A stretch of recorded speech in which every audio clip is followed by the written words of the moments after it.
Well, Dr. Randy J. Paterson, welcome to Outside the Box. Let me ask you this question. We live in a society that really has the magnifying glass on happiness, the pursuit of happiness. With this in mind, why are so many people unhappy? Part of the answer might be exactly that we have said that, okay, a good life, a fulfilled life is something where you're happy pretty much 24 hours a day, you're fulfilled, you're contented, you are living out your passion, and every morning you leap out of bed with boundless enthusiasm to get into work because you're so excited by what you're working on. And that kind of sets the bar a little high. And the result is that almost all of us will fall beneath it. And that distance, I think our misery is in part the distinction between our expectations and our reality. And so what we've been doing over the last number of years is puffing up our expectations with our reality staying about the same. And so we've been widening that distance. Why write this book? Why was it important to you? An old supervisor of mine once was talking about psychological defenses, and he said that they work best if you don't know they're operating. So once you realize, as an example, that you're in denial, you're automatically no longer in denial. Denial only works if you don't know you're doing it.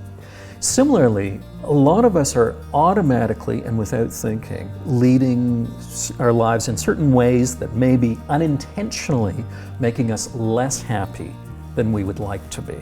If you become aware of those, that there, in fact, there is a choice point. I'm not just sliding back into something that's automatic. There is a choice point there, and if we become aware of that choice point, it makes it a little bit more easy to go in the other direction.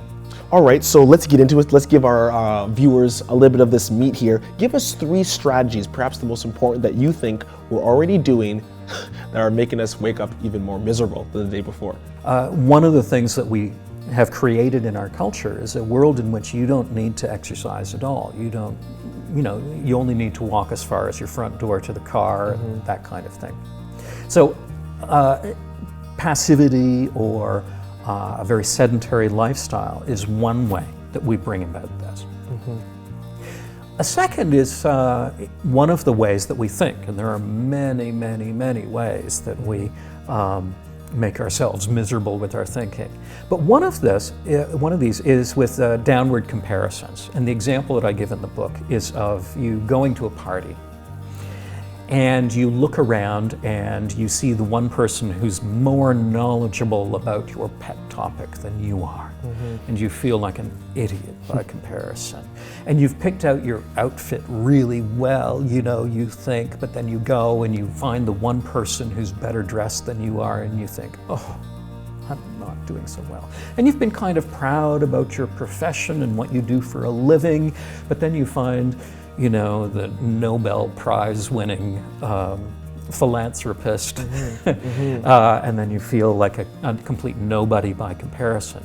So this is a technique called downward comparisons, where we automatically find ourselves looking towards the people who are standouts in one area, compare ourselves to them, and then compare ourselves to another person in another area. And what we never do is compare ourselves to the pack as a whole. Wow. So that's an example of one. And a third would be isolate. Okay, yeah. I'll go with the for the social element of the book.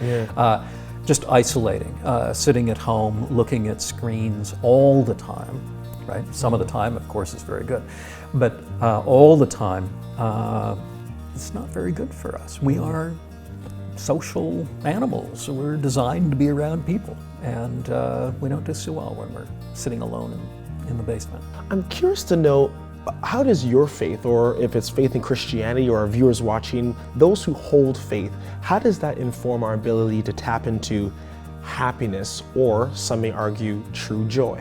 It's a difficult question because I see people who are from all different faiths and people who do not have faith, and I don't really notice a profound difference in proneness to depression, proneness to anxiety, that kind of thing.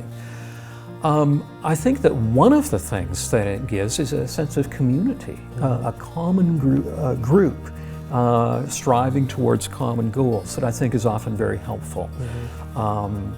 We live in a culture that is tremendously isolated, and when we get together with other people, we're often talking about the weather or trivialities. And having a group of people, a community of people focused on bigger issues is one of the things that can actually lead us in a happier and more fulfilled direction, I think. Dr. Randy J. Paterson, thank you so much for spending time with me. Appreciate you. You're welcome. Thanks so much.